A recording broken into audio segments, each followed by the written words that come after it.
Nag-rehearsal lang Donbell sa asap natin to. Kitang-kita na twinning na white t-shirt ang kanilang suot.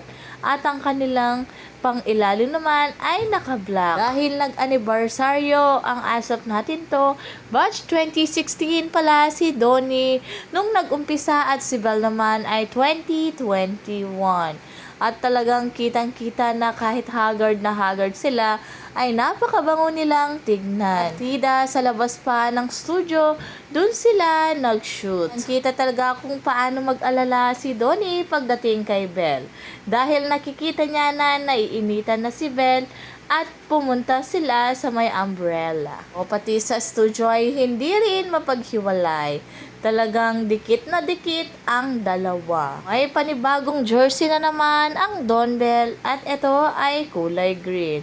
Ngunit hindi ito parehas ng number. Saya ang mga netizen na hindi naapektuhan ang pagkakaibigan ni Robby Domingo at Belle Mariano sa mga basher. Dahil napaka-sweet nila sa pinost ni Darla na nakaano pa ang ulo ni Robby kay Belle.